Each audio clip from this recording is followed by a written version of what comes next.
My parents banned me from Thanksgiving because my sister did not want drama. I ate alone at a restaurant. The strangers at the next table took me in. 5 years later, they legally adopted me. My parents crashed my wedding to find out. The champagne flute rested in my hand when the venue security guard leaned down and whispered in my ear. 2 people at the front entrance were demanding to see the bride. They claimed to be my parents. I stared out across the reception hall. 200 guests were laughing. Glasses raised in the warm evening air. My husband was already scanning the dance floor for me. I braced for the familiar panic that used to choke me every time my mother called. Nothing came. My chest remained perfectly steady. I looked at the guard and told him to let them in. I told him to put them in the very back. They came to my wedding expecting tears. They expected me to fall apart and beg for their approval. They thought they still held the power. Instead, they walked blindly into a trap that would legally and financially erase them from my life forever. I teach high school sophomores for a living every day. I manage hormones, entitlement, and manufactured drama. But the absolute hardest lesson I ever learned about toxic entitlement came directly from my own mother, Vanessa. 3 days before that fateful Thanksgiving, my phone rang. Vanessa's voice came through the speaker, crisp, rehearsed, and entirely unbothered. She told me not to bother driving up to Charlotte for the holiday. My younger sister, Courtney, was feeling overwhelmed by her college courses and needed a safe space to decompress. Having me there, Vanessa explained, would just pull focus. My presence was an inconvenience. My existence was a disruption to their perfect family portrait. Courtney was the golden child, and her minor stress required the sacrifice of my holiday. I hung up the phone and stared at my kitchen wall. The silence in my apartment pressed against my ears, heavy and suffocating. I drove to a waterfront restaurant that Thursday, determined to pretend everything was entirely normal. I ordered a massive turkey dinner. I stared at the gravy congealing on my plate. The festive music mocking my isolation. The tears spilled over before I could stop them. I wiped my face furiously with a linen napkin, humiliated by my own grief. That was when Garrett appeared.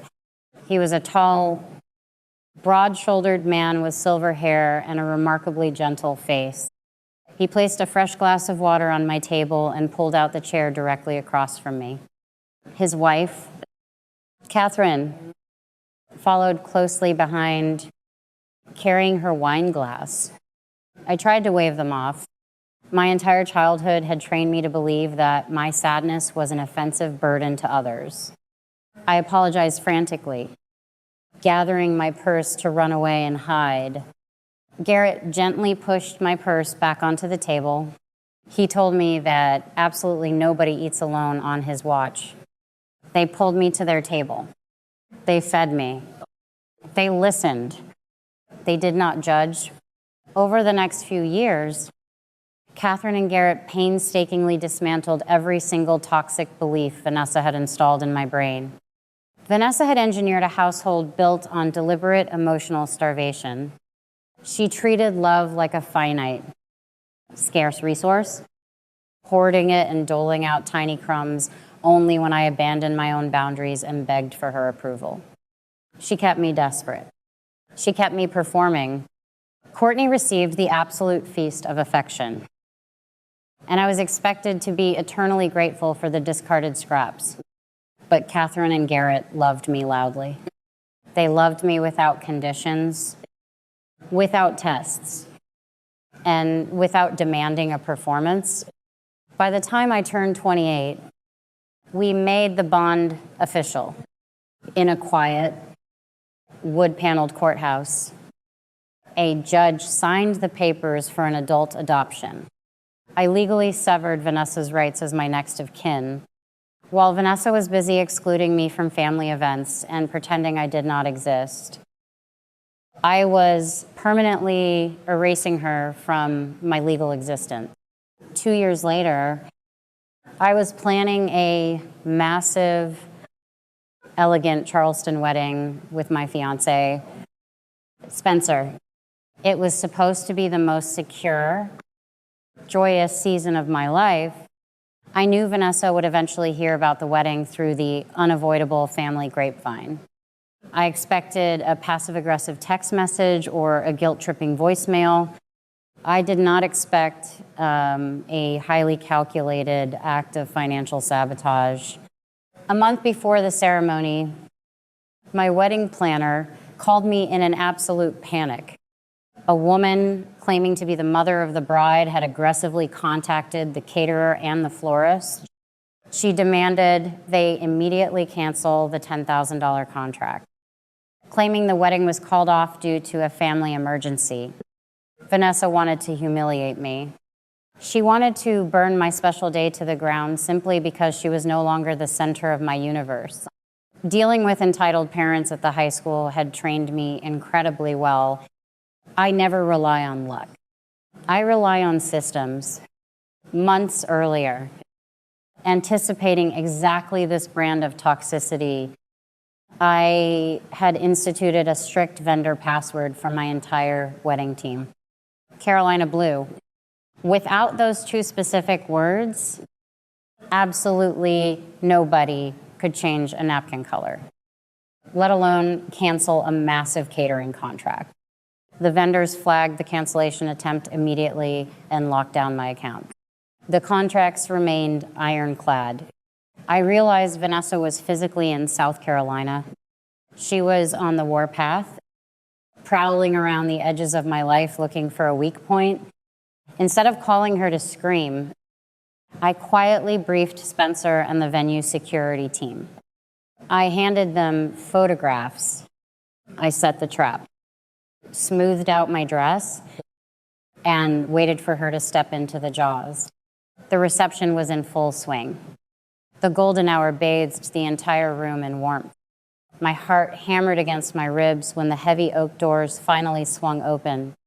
Vanessa marched into the room, wearing an elaborate silver gown that looked suspiciously like a bridal dress.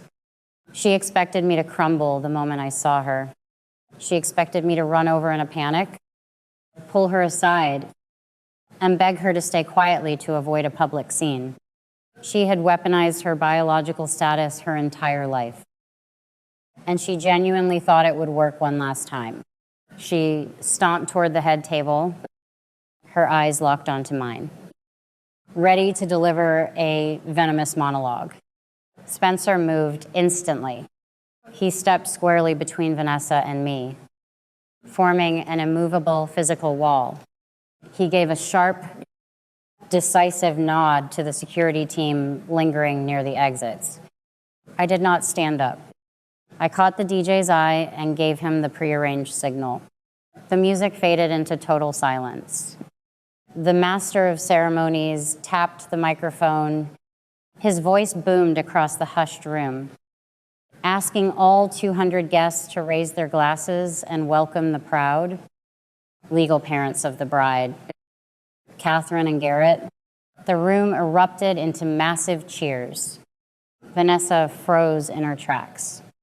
The blood drained entirely from her face, leaving her chalky and hollow. She spun around, staring wildly at the crowd, realizing she was standing in a room full of people who had absolutely no idea who she was. She screamed over the applause, insisting she was the real mother. She demanded the microphone from the DJ. Garrett stepped around the table. He planted himself directly in front of Vanessa, completely blocking her path to the stage. He did not raise his voice. He did not lose his temper. His words sliced through the tense air with devastating, surgical precision. He told her she voided that sacred title years ago. He told her they did not steal her daughter. She threw her daughter away, and they simply picked up the precious diamond she tossed into the trash. Vanessa gasped, clutching her chest as if she had been physically struck. Security materialized on either side of her immediately. They gripped her elbows with professional firmness and marched her backward out of the venue. The heavy doors clicked shut behind her, sealing her out of my life. The band immediately started playing again, and the party resumed without missing a beat. The wedding ended beautifully, but Vanessa was exceptionally vindictive. 1 week later, she launched a catastrophic scorched earth attack on my livelihood. She filed a completely fabricated complaint with my North Carolina school district. She claimed I was mentally unstable, emotionally abusive, and entirely unfit to teach teenagers. Simultaneously, she filed a false police report, formally accusing me of severe harassment and claiming I was financially extorting an elder. My teaching license was suddenly on the line. My entire career hung in the balance. She thought the word financial would trigger a massive, intimidating investigation into my life that would force me into submission. She was absolutely right about the investigation. She was catastrophically wrong about the target. I walked straight into the police precinct and handed the investigating detective my legal adult adoption paperwork. The documents irrefutably proved Vanessa was a legally estranged stalker with zero biological, legal, or financial claim over my life. But my lawyer, a brilliant and relentless shark of a woman, took it 10 steps further. Because Vanessa foolishly made financial extortion the absolute center of her sworn police report, my lawyer gained the perfect legal wedge to formally request a full financial discovery audit. We demanded the courts look at everything to prove I never took a single dime from this woman. The forensic audit dug deep into the past decade of our intertwined finances. It unearthed a massive secret buried 9 years ago. The bank records showed a massive, highly unauthorized withdrawal from a custodial trust account my late grandparents had left specifically for me. Just before my 21st birthday, Vanessa illegally drained $45,000 from my account. She transferred every single penny directly to Courtney to fully fund my sister's luxury backpacking trip across Europe and pay off her credit cards. Vanessa's petty, desperate attempt to ruin my teaching career just handed me irrefutable, fully documented proof of felony wire fraud and custodial theft. The final confrontation took place in a sterile, glass-walled conference room at my lawyer's office. It was a mandatory legal mediation session for the permanent restraining order I had filed against her. Vanessa sat across the heavy mahogany table, glaring at me with pure, undiluted venom. She honestly thought she was there to negotiate my surrender and force me to drop the boundaries. My lawyer slid a thick, heavy manila folder across the table. Vanessa opened it slowly. She stared down at the official bank statements from 9 years ago. Her distinct signature sat right next to the $45,000 unauthorized transfer. The venom in her eyes dissolved instantly into sheer, suffocating terror. The color left her face. She reached for her phone with violently shaking hands. She dialed Courtney's number, desperate to beg her beloved golden child for emergency lawyer money. The call went straight to an automated voicemail. Courtney had already been served with a formal legal notice regarding her receipt of the stolen funds. Realizing she was holding stolen money and facing potential accessory charges, my sister protected herself the only way she knew how. She instantly blocked our mother's number. Vanessa sat in agonizing silence, the phone slipping from her fingers. She finally realized she had sacrificed her fiercely loyal firstborn for a spoiled golden child who abandoned her at the very first sign of real trouble. I leaned forward. Resting my arms on the table, I delivered the cold, non-negotiable ultimatum. I told her she would retract the school board complaints today. She would sign the permanent binding restraining order today. She would vanish from my life, my state, and my periphery forever. If she ever spoke my name again, if she ever sent a letter, if she ever showed up at my house, I would press full federal charges for the $45,000. And she would spend her golden retirement years sitting in a state penitentiary. She signed the legal papers. Her hand trembled so violently, the tip of the pen tore right through the thick parchment page. She stood up, completely broken, and walked out of the glass room. I did not look back. 3 months later, I sat on my quiet back porch with Spencer. The Sunday morning air was crisp, clean, and perfectly still. Catherine and Garrett pulled into our driveway, carrying a large box of warm pastries and a bag of locally roasted coffee beans. My chest expanded with a profound, unshakable peace. There were no messy loose ends. There were no lingering what-ifs keeping me awake at night. There was only the beautiful, authentic reality I built entirely from scratch. When you grow up as the designated scapegoat in a highly toxic family, you spend your entire youth trying desperately to decipher a rigged game. You constantly ask yourself what you did wrong to deserve the coldness.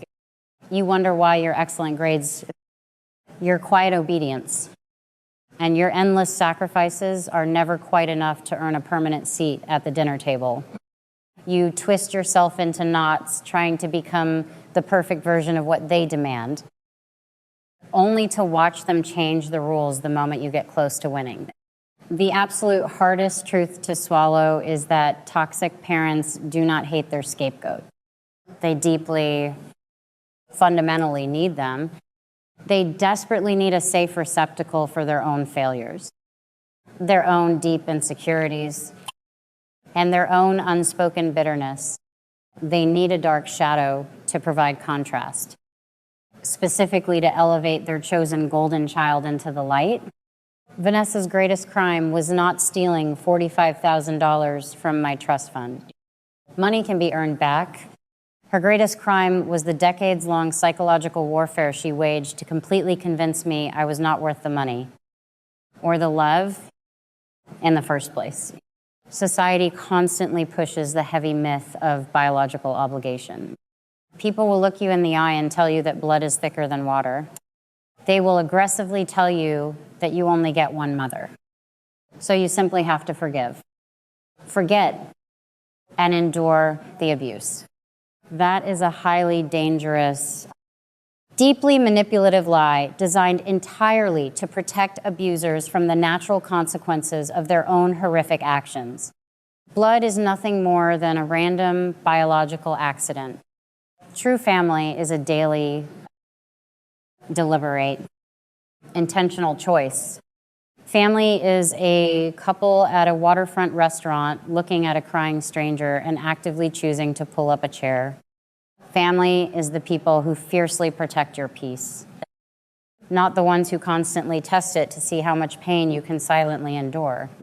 If you are currently navigating the heavy wreckage of a toxic family dynamic, you need to internalize 3 essential life-saving rules for your own survival. Rule number 1, boundaries are massive triggers for abusers. Toxic people do not view boundaries as healthy requests for necessary space. They view them as a direct challenge to their ultimate authority. When you finally find the courage to say no, you must expect a massive extinction burst.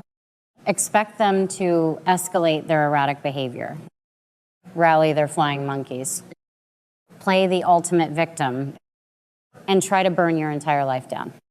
Stand incredibly firm The massive chaos they create in response to your boundary is the exact proof that the boundary was absolutely necessary in the first place.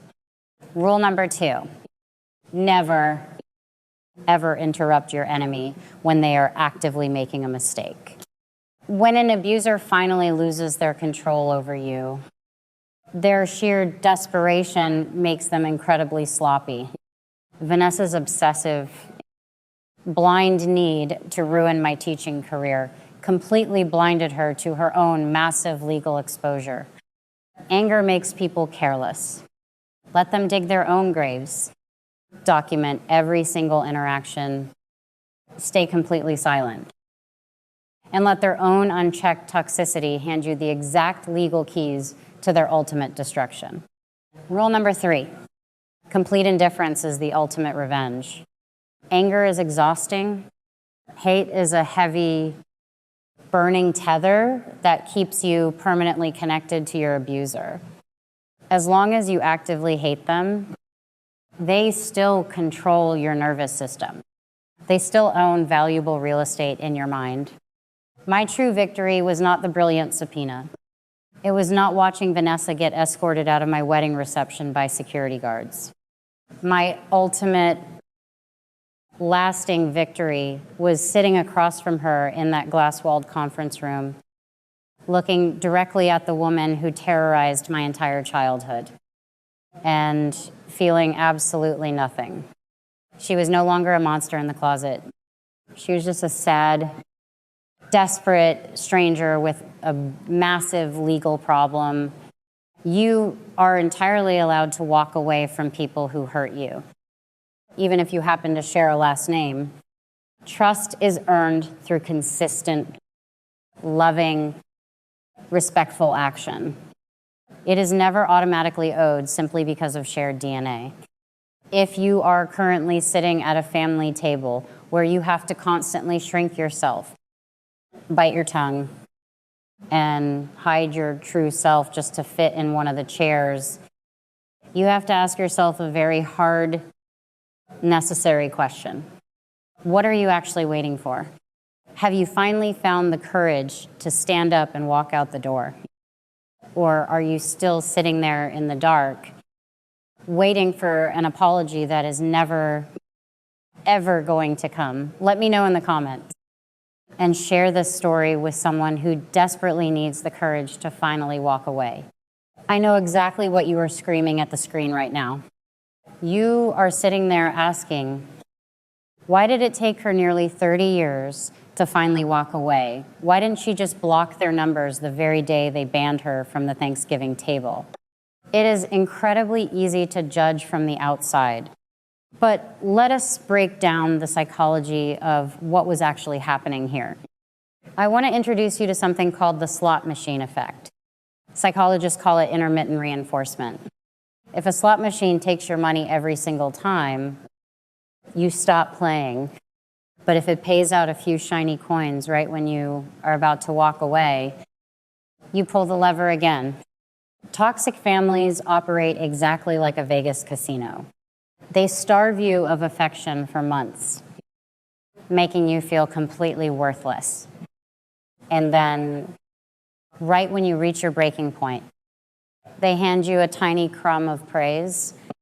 You were not stupid for staying. You were not weak. Your brain was chemically addicted to the hope of finally hitting the jackpot of their love. But once Brianna woke up and walked away, she did not just survive. She delivered an absolute masterclass in financial and legal self-defense. Let us look at the street smart move she made so you can protect yourself if you are ever in the crosshairs of a toxic relative. First, the preemptive firewall, anticipating that her mother would try to ruin the wedding. Brianna put a verbal password on all of her vendor contracts. Scammers and entitled relatives rely heavily on social engineering. They use their biological title to bully third parties into doing what they want. By locking her accounts behind a simple 2-word phrase, she completely neutralized her mother's ability to create chaos. Second, She used the audit strategy. When her mother filed a false police report claiming financial elder abuse, an amateur would have panicked and gone on the defensive. Brianna played legal judo. She let her lawyer use her mother's own false accusation as the ultimate wedge to demand a full financial discovery. Scammers absolutely hate a paper trail. By forcing the courts to open the books, she uncovered the stolen $45,000. She knew that guilty people almost always project their own crimes onto their victims. Finally, she executed the leverage buyout. When Brianna confronted her mother in that mediation room, she did not scream. She did not demand an apology. She used the hard evidence of felony wire fraud to negotiate a permanent, legally binding exit. She essentially traded the stolen money for a permanent restraining order. She invested in her own total freedom. The hardest lesson in life is realizing that your peace of mind is your most valuable asset. And sometimes you have to play absolute hardball to protect it. Blood might make you relatives, but consistent respect is what makes you family. You are always allowed to walk away from a bad deal, especially when it costs you your dignity. If you have ever had to execute your own leverage buyout to escape a toxic situation, drop a comment below. Share your survival story. Subscribe to the channel and keep building a life they cannot touch.